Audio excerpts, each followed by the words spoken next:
세계 자연보존연맹은 저새를 5년 내 멸종할 가능성이 높은 적색 보호종으로 지정했다.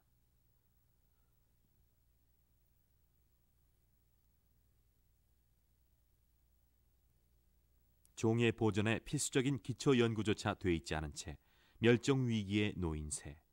과연 저 새는 종을 보존할 수 있을 것인가?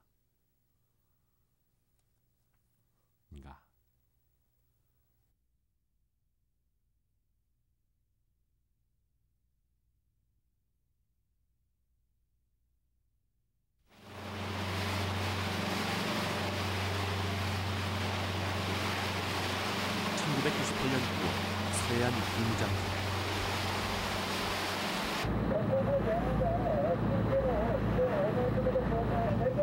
까다로운 군부대의 허가 절차를 기다려 우리는 38도선에서 그리 멀지 않은 한 무인도로 향했다.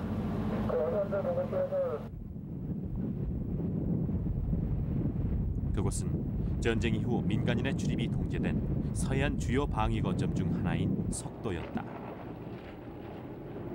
그런데 몇 년 전 조류 탐사차 이곳을 지나갔던 한 사진 작가가 저 새를 보았다는 것이다. 저쪽 우측편에 팔부 능선쯤에 저 새가 둥지를 튼 게 그렇게 들어갔대요? 예. 그쪽에가 이쪽에서 보이더라고.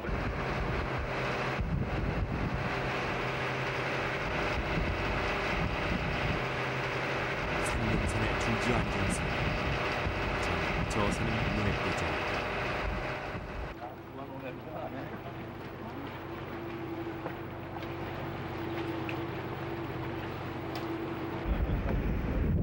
그런데 섬에는 우리의 눈길을 끄는 것이 있었다.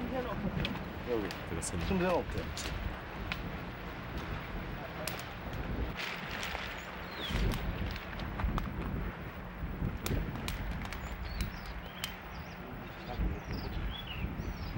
둥지하고 둥지 사이에도 이렇게 막 여기가 그런 둥지가 섬 전체에서 20개 가까이 발견됐다.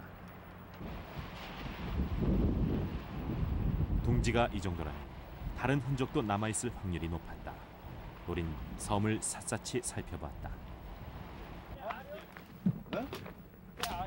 그런데 섬 한켠 바위 틈에서 알이 있는 둥지가 발견됐다. 이건 둥지도 괭이 갈매기인데. 하지만 아쉽게도 그것은 괭이 갈매기의 암. 저 새는 과연 이곳에 있었던 것인가? 하지만 아직은 아무것도 확언할 수 없는 단계.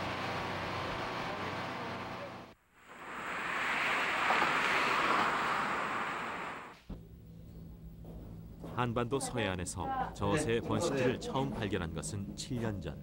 네, 네, 이게 그 저새 사진인데요. 당시 상당히 조류학자 이정우 뚜렷한 씨는 무늬가 있죠. 전라남도 이걸 칠산도 보면 해안의 어떤 가파른 절벽을 그 해설이 오르고 있었다. 되냐면은 새도 당황을 하고 나도 우선 내가 더 당황을 했어요. 그래서 이런 새가 이렇게 있을 수 있느냐. 네, 그런데 사실은 현실이었고요. 바로 그 발 밑에는 바로 이런 현상이 벌어져 있었습니다. 알 하나와 새끼가 있었어요.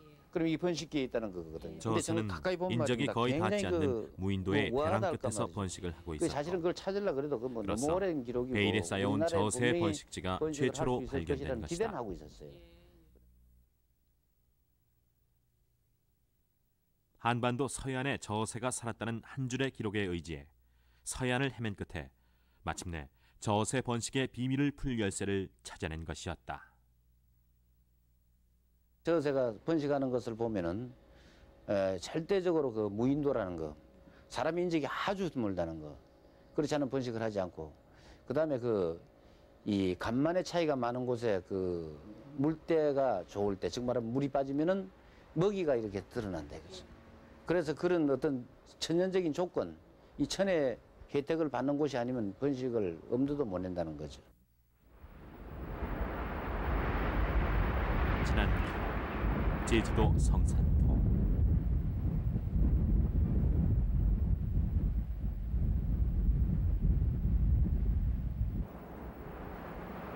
열네 마리의 저새가 이곳에서 겨울을 보냈다. 그동안 저새에 관한 연구는 주로 월동지를 중심으로 이루어졌다.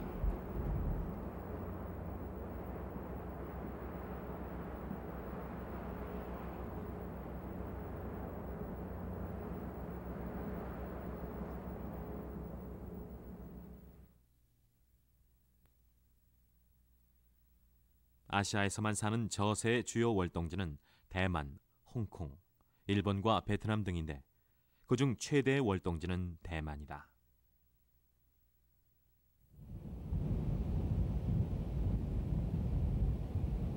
대만 남부지방에는 매년 겨울 약 400마리의 저새가 찾아와 장관을 이룬다. 지난 1999년 초 월동지를 중심으로 저새 개체수 조사를 실시했다. 당시 확인된 개체수는 580여 마리. 그것이 지구상에 남은 저새의 전부였고 곧 멸종 위기를 암시하고 있었다.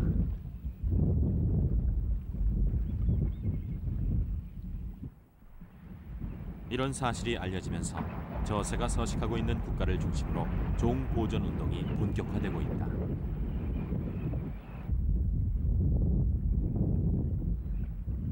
특히 일본의 한 조류학회는 우선 베일에 쌓여 있는 저새의 이동 경로와 번식지 조사에 들어갔다.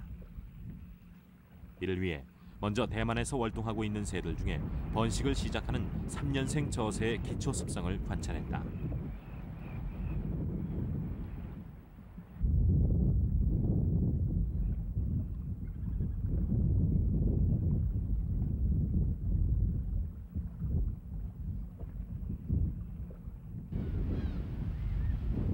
모두 12마리를 가려내서 특별히 제작된 소형 위성 추적 장치를 장착하기로 했다. 마침내 3월 중 12마리의 저새에게 무전기를 달았다.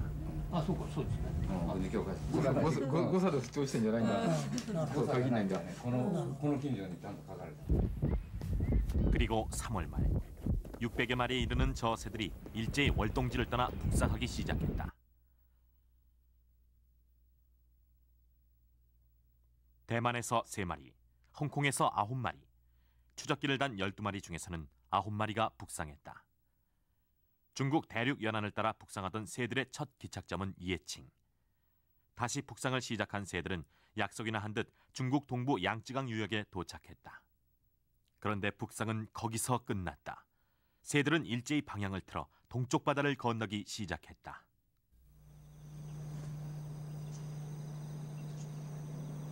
그리고 지난 6월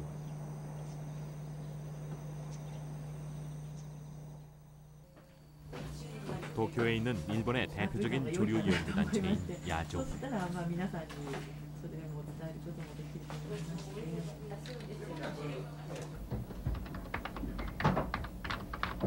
우에타 씨는 2달째 모니터로 저새의 이동 경로를 관찰해왔다. 台湾の方で4羽、それから香港の方で8羽に送信機つけたんですね。それでそれが、2羽はうまく追跡できなくて、あとはうまく北上していったんですけれども、北上していって、あと残りの、追跡できたもののうち7羽が、全てこの国境線沿いのところに全て行っているというようなことがこれから分かります。 위성 추적 조사에 의해 처음 밝혀진 저새의 집단 서식지. 그곳은 다름 아닌 휴전선 일대였다.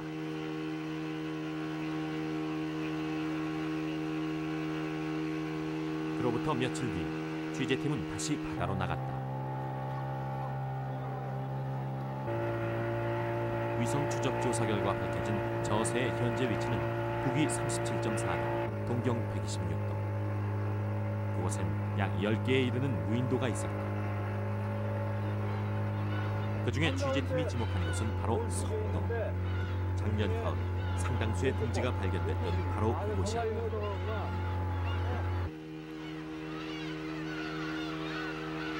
섬이 보이는가 싶더니 귀가 따가울 만큼 엄청난 괴물이 다녀왔다.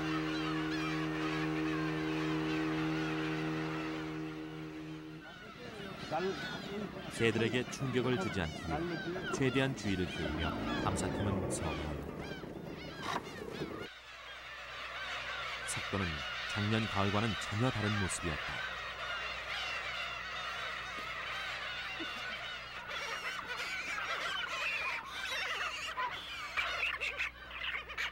번식 중인 가마우지와 갈매기를 비롯해서 수천 마리나 되는 새들이 모여 있었다.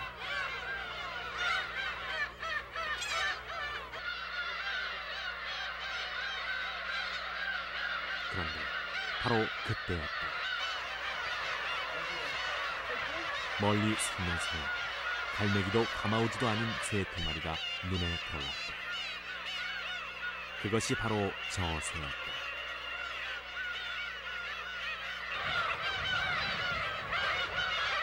잠시 하늘에서도 저 새가 모습을 드러냈다. 일정한 배열을 이루며 하늘 높이 비상하는 새. 그렇게 망망한 새바다를 헤맨 지 1년 만에 우리는 저 새와 만났다.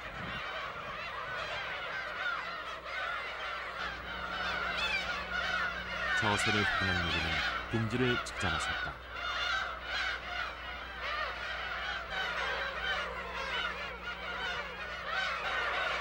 그런데 새끼를 발견한 곳은 뜻밖에도 엄청난 수의 갈매기들 사이에서였다. 저기요, 생각보다 더 많이 있을 가능성이 많거든요. 내려보죠.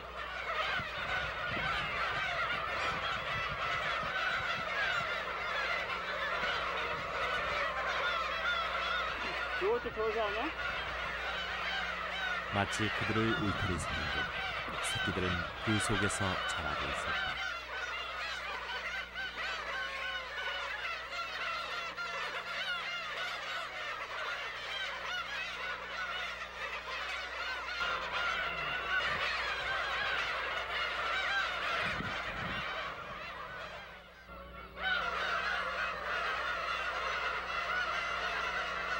속도에서 발견한 어미새. 모두 목과 깃털이 노란 빛을 띠고 있어 번식기에 있음을 알 수 있었다.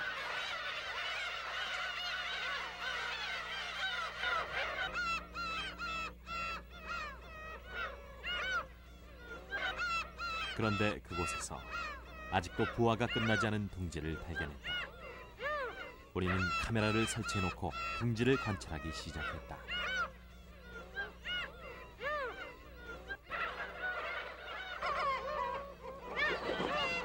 관찰을 시작한 지 3분 만에 어미가 날아왔다. 알을 지키고 있던 어미가 알을 굴렸다. 이는 알이 깨어날 때가 가까웠다는 신호다. 번식기의 새들은 무척 예민하다. 수컷과 암컷끼리도 종종 싸운다.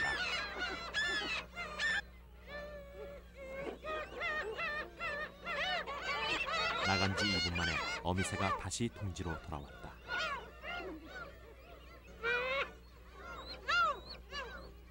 잠시 둥지를 지키던 어미새는 알을 품기 시작했다. 알을 품는 횟수는 하루에 너다섯 번.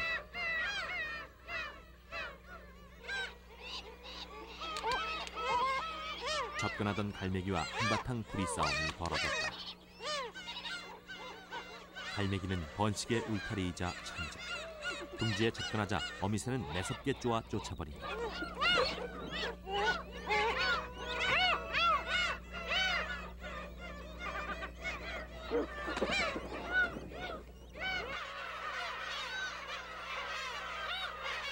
이날 확인된 저 새는 어미새와 새끼를 포함해서 무려 29마리.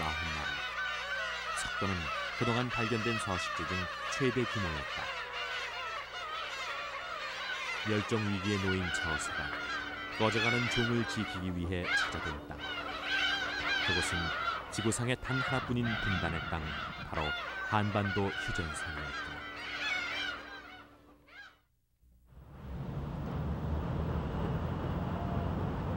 저 새는 언제부터 한반도를 찾기 시작했던 것일까? 옛 문헌을 살펴보면 저 새에 관한 기록이 꽤 오래전부터 발견된다.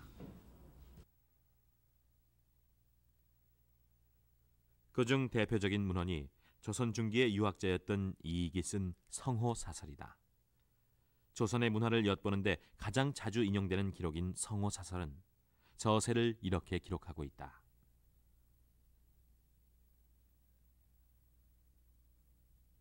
그 새의 이름은 만획 또는 용서인데, 만획이란 먹이를 잡을 때 휘휘 가로저어 잡는다는 뜻이고, 용서란 마치 방아찌 듯 고개를 아래 위로 흔든다는 뜻이다.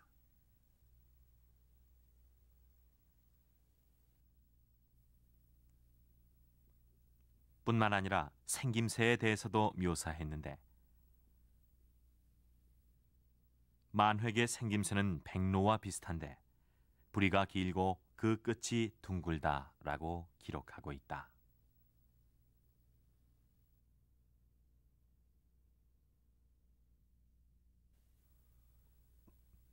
그런가 하면 구한말 한국의 새라는 책을 쓴 조류학자 올리버 오스틴은 저 새를 가리켜 한국에서 흔히 볼 수 있는 여름 철새라고 기록하고 있다.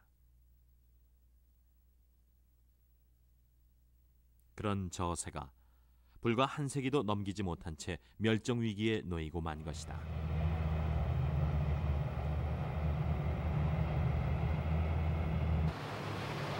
지난 9월 우리는 또 다른 저새의 번식지를 찾기 위해 군사분계선이 인접한 섬으로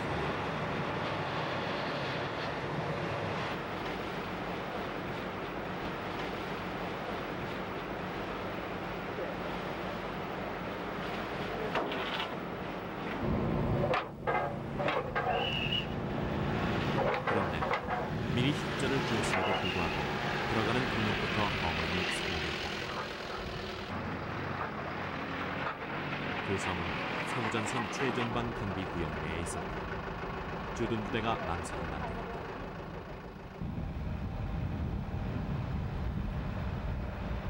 결국 안내 장교를 동행한다는 조건에 더욱 들어갈 수 있었다.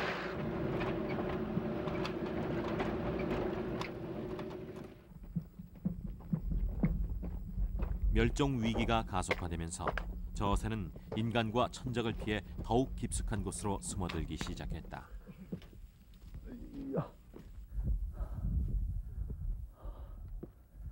가파른 오르막길, 그 끝에는 드넓은 갯벌이 펼쳐져 있었다.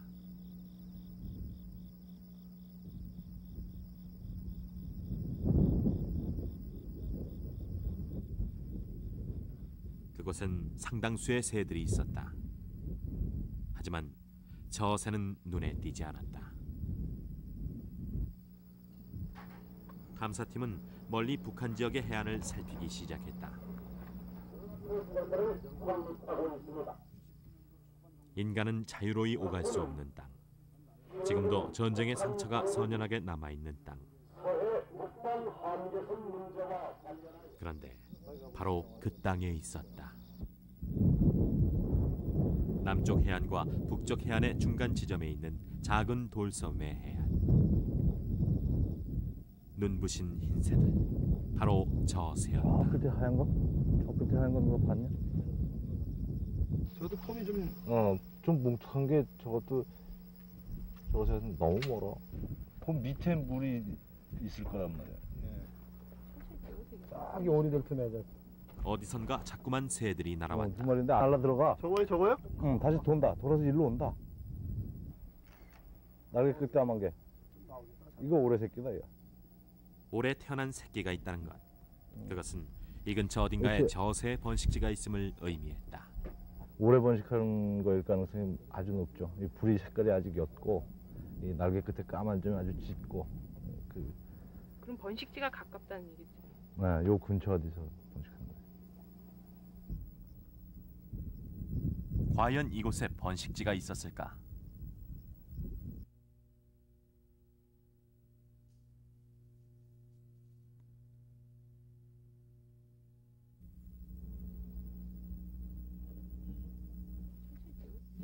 잠깐 동안에 수십 마리의 저새가 모여들었다. 어디서 나타난 거지 저것들이? 웬일이야? 아니 저기 어디서 날아왔어요. 여기 흩어져 있었던지. 요 앞에 큰 골 있잖아. 그 먼 쪽으로. 길 밝은데. 옆에 또 있다고? 어느 쪽에 없... 이날 교동도에서 발견한 저새 개체 수는 남북쪽을 하나. 합쳐 모두 41마리. 이쁜 것. 이 부근 역시 번식지일 가능성이 매우 높았다. 14, 그렇지. 14마리. 이거 적은 숫자가 아니네 정말. 상당히 많네. 그런데 이 순간 아직 강남으로 가려면 한 달 이상 남았는데 새들은 자꾸 어디론가 떠나고 있었다.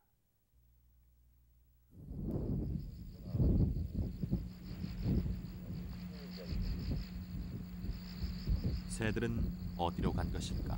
완전히 드러나는 암초기 때문에 탐사팀이 지목한 곳은 바로 번식은 강화도 안 남부 하고. 해안 선두리 일대. 이곳은 바로 이맘때, 즉 번식이 끝나고 월동을 하기 전인 9월에서 10월 사이 저새가 가장 많이 발견된 곳이었다. 아이고 저 멀리도 있어. 지금 많아? 아이고 많아. 오른쪽으로 작은 그런데 돌섬에서 이곳엔 왼쪽으로 이렇게 예상했던 봐. 것보다 둘, 훨씬 넷, 많은 다섯 수가 마리 모여 또 있었다. 있고. 아이고 저 뒤로 또 있어? 대략 육안으로 확인한 것만 해도 약 80마리. 16마리. 이 정도면 올해 한반도에서 확인된 저새의 상당수가 모여든 셈이다. 돌섬 왼편. 멋있다. 그쪽에 왔네. 철새들이 그 이동하는데 특히 그 몸집이 큰 새들은 그 리딩 라인이라고 해서 지형을 읽습니다. 그 지형의 그 방향이 이쪽을 향하고 있고, 또 여기에 다른 어느 곳에서 볼 수 없는 큰 갯벌이 있다는 것, 그런 것이 이 새들을 이곳으로 모이게 하는 그런 원인인 것 같습니다.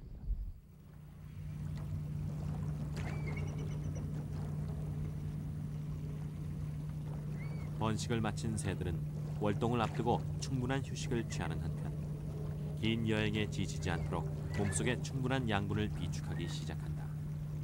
그래서 이 시기 새들은 왕성한 식욕으로 먹이를 구하러 다닌다.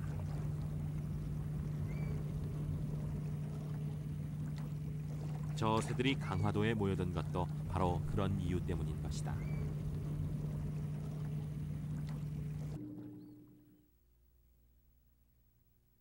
하루에 2번 해변에 물이 빠지면 강화도 앞바다의 넓은 갯벌이 드러난다. 갯벌은 새들에게 있어 없어서는 안 될 먹이 창고다. 개, 달팽이, 망둥이 등 갯벌에서 생활하는 생물은 모두 새의 먹이다.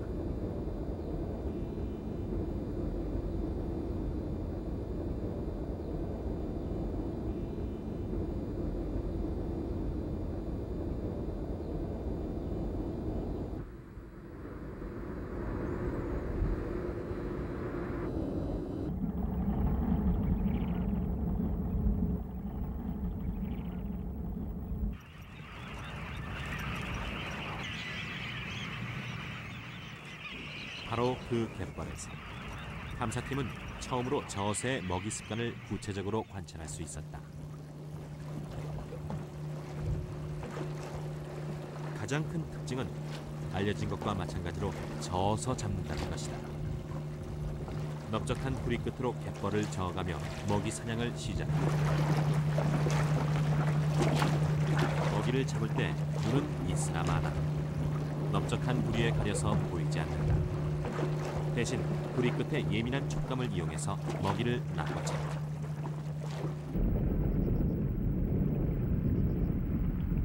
두 번째 독특한 습성은 물때를 따라 움직인다는 것이다. 먹이가 모일 만한 물꼬를 찾아 이동하면서 먹이를 잡아먹는다. 그리고 자세히 살펴보면 주로 물가에 나란히 서서 먹이를 잡는 것을 볼 수 있다. 그것은 부리의 모양 때문에 깊은 곳보다는 얕은 곳에서 먹이를 잡는 것이 더 쉽기 때문일 것으로 추측되고 있다.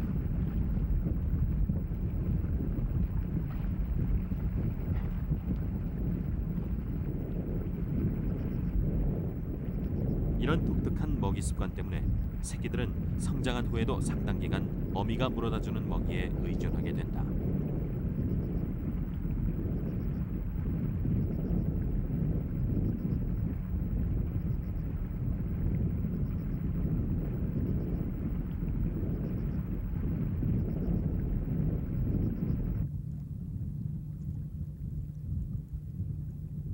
갯벌에 물이 들어오기 시작하면 저 새는 바빠진다.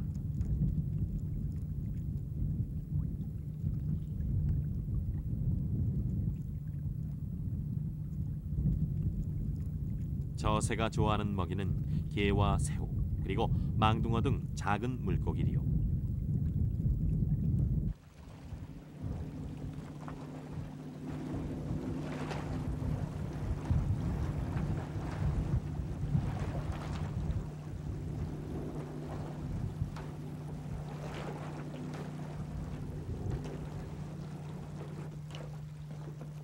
하지만 독특한 습관을 가진 저새는 결과적으로는 다른 새들에 비해 먹이를 잡는 능력이 상당히 떨어지는 편이다.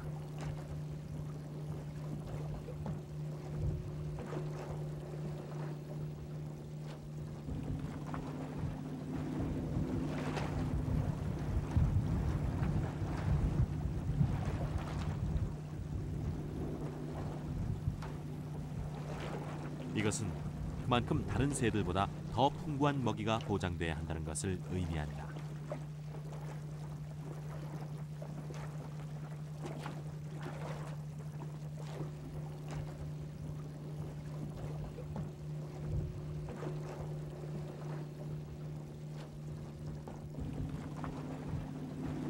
저새를 보호하는 데에는 무엇보다 서식 환경의 보호가 선결 조건인 것이다. 특히 그 저새의 경우는 한정된 지역, 이 갯벌을 포함한 이 바다 주변에 아주 한적한 그 무인도와 같은 그런 아주 특이한 그 번식지 안에서만 번식하기 때문에 작은 숫자가 좁은 지역에 모여서 그 한 지역이 만일 커다란 그 천재지변이나 또 사람에 의한 그 어떤 큰 훼손, 위협을 받았을 때 바로 멸종하기 쉽다는 거죠. 원래 저새과에는 모두 6종류가 있다. 그중에 아시아 지역에만 살고 오직 한반도에서만 번식하는 이 저새만이 멸종 위기에 처한 것이다. 그 이유는 무엇일까? 반세기 전 이 땅을 휩쓸고 간 3년간의 전쟁.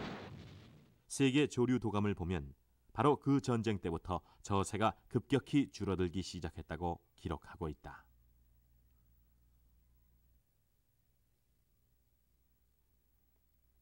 그런데 조류 도감에서 북한에도 저새 서식지가 있다는 흥미로운 사실을 발견했다. 그뿐 아니었다. 이미 80년대부터 북한 저새의 생태를 꾸준히 보고해온 사람이 있었다. 정이라는 성을 가진 북한의 조류학자. 그는 저새 멸종을 어떻게 보고 있을까?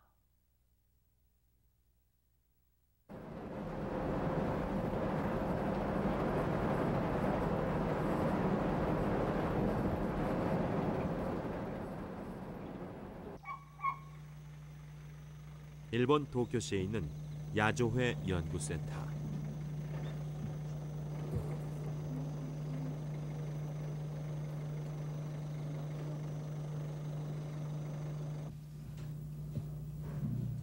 최근 위성 추적 조사로 저새의 이동 경로와 번식지를 밝혀낸 뒤 세계 학회에 이를 보고하는 등 상당히 활발하게 움직이고 있다.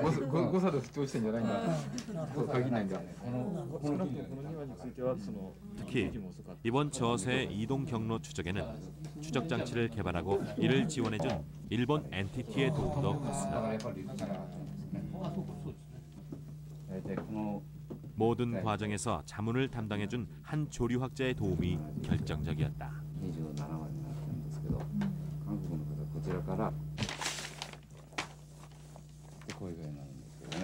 그는 바로 도쿄에 있는 조청년계 조선대의 교수이자 북한 국적을 가진 세계적인 조류학자 정종열 교수. 다름 아닌 세계 학회에 북한 저새의 생태를 보고해온 바로 그 사람이었다.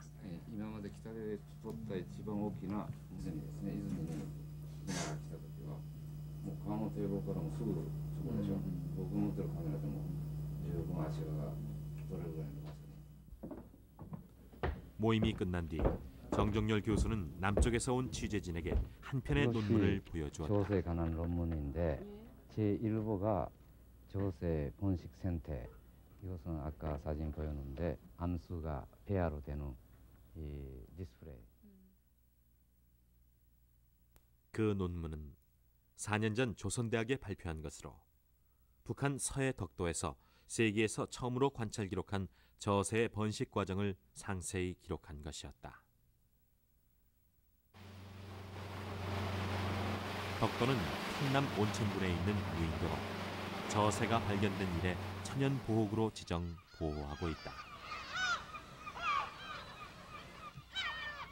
정 교수의 논문에 의하면 95년 여름 덕도에는 어미 5쌍과 갓 태어난 새끼 1마리, 그리고 1년 정도 된 어린 새 3마리 등 모두 14마리가 있었다. 조사가 진행된 것은 95년 5월 25일부터 8월 10일까지 번식기의 전 과정에 거쳐 진행됐다.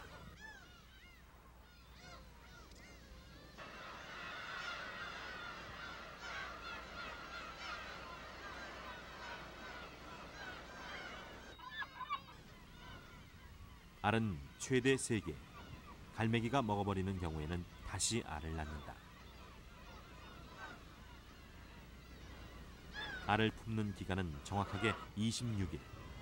낮은 주로 암컷이, 밤엔 수컷이 품는다.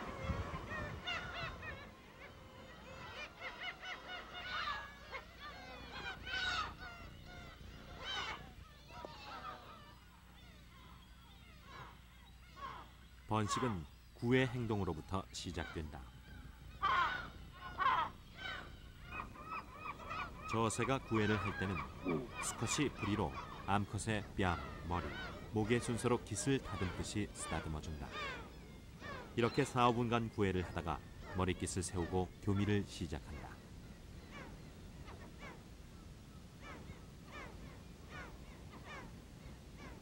저새는 약 40일간 새끼를 기른다.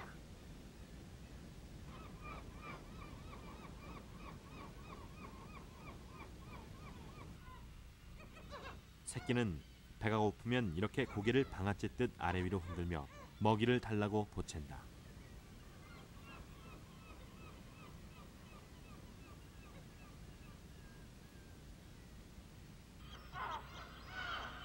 새끼는 열흘쯤이면 걷기 시작하고 보름 정도 되면 완전히 서서 걷기 시작한다. 이 무렵 부리 끝이 주걱 모양으로 변한다.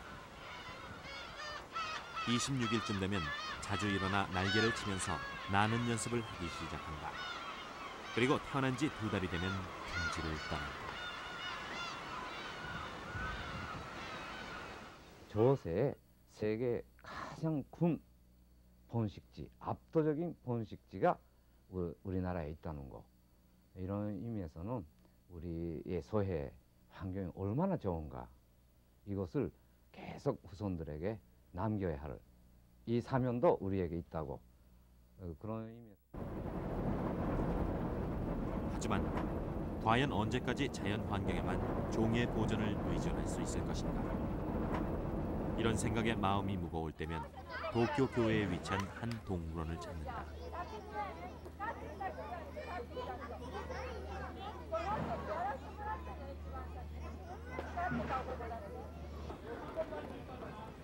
평일에도 아이들의 발길이 끊이지 않는 동물원.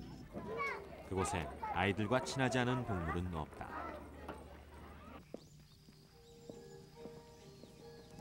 하지만 이 동물원엔 아이들이 다가올 수 없는 곳이 하나 있다.餌? 아, そうです。じゃあ僕も一緒に入ります。はい。はい。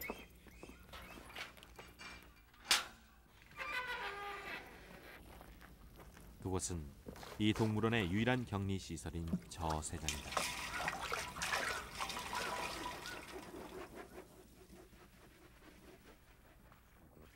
지구상에 단 600마리밖에 남지 않은 멸종 위기의 종. 이 상태로라면 5년 내에 종이 사라질지도 모를 상황이었다. 그 사태에 대비하기 위해 정 교수가 10년 전에 시작한 일이 있다. 바로 인공 부화다. 이를 위해 정 교수는 우선 새장을 만들 때 바위의 배치나 둥지의 높이를 북한의 덕도와 똑같이 만들었다.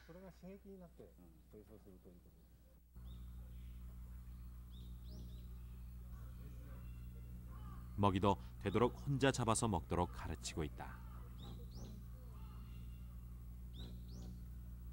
주변에 낯익은 다른 새들까지 배치하는 등 각별히 보호 사육하고 있다.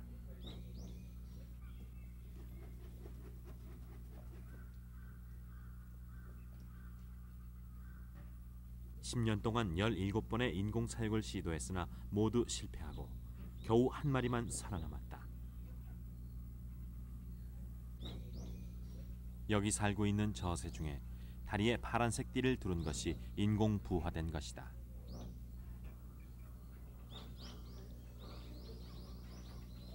産卵まではうまくいくんですけれど、ヒナが孵化しまして、それから親が面倒見なくなってしまうと、そこら辺が一番難しいところでしたね。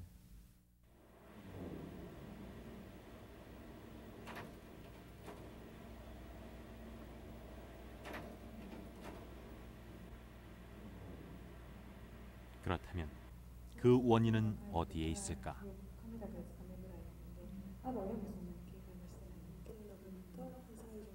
당시 인공 사육을 담당했던 사육사는 지금도 그때의 일을 생생하게 기억하고 있다. 처음엔 어미새가 직접 새끼를 기르도록 했다. 그런데 알을 낳은 후 이상한 행동을 하기 시작했다. 卵を抱く間はオスもメスもちゃんと抱いてたんだけれども、ヒナが帰るとオスがもうメスを巣に戻ってくるメスを追っ払うようになってきて。 어미새들은 새끼를 전혀 돌보지 않았다. 그들은 낯선 환경에서 살기를 완강히 거부했다. 결국 사람이 직접 새끼를 키우기로 했고 부화 직전에 알 2개를 가져와 인공 부화시키는 데 성공했다.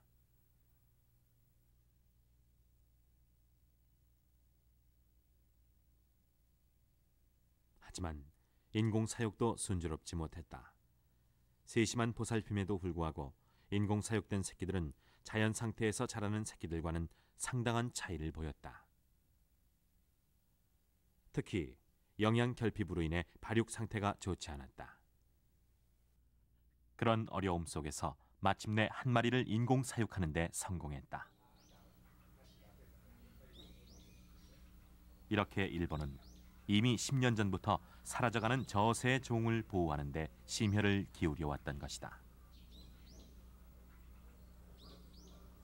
저새를 보호한다는 것은 저새가 사는 좋은 환경은 우리 민족이 제일 잘 살게 되는 그러한 바다이고 그러한 간석지이고 그러한 육지가 된다는 것이, 이러한 것은 우리가 이거 잘 보호만 하면은 우리 민족의 자랑이 되지 않겠는가, 이렇게 생각합니다.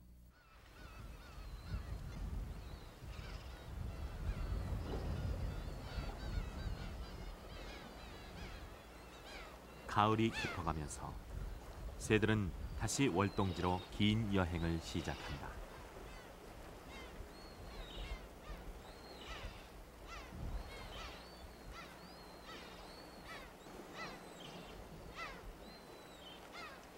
올해도 350마리의 저새가 한반도를 찾았다.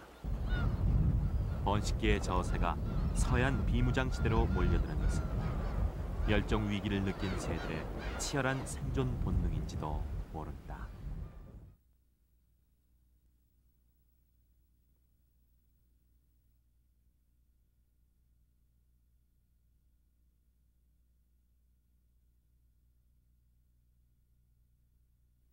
작년 한 해만 약 30여 마리의 저새가 줄어들었다.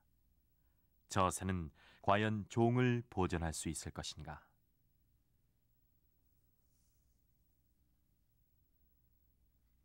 오랜 세월, 그리고 종족의 절대 다수를 잃은 지금까지 한반도에서 살아온 이 땅의 새. 저새는 이제 지구상에 약 600마리밖에 남아있지 않은 멸종 위기의 새다. 과연 누가 이 사라져가는 종을 지킬 것인가?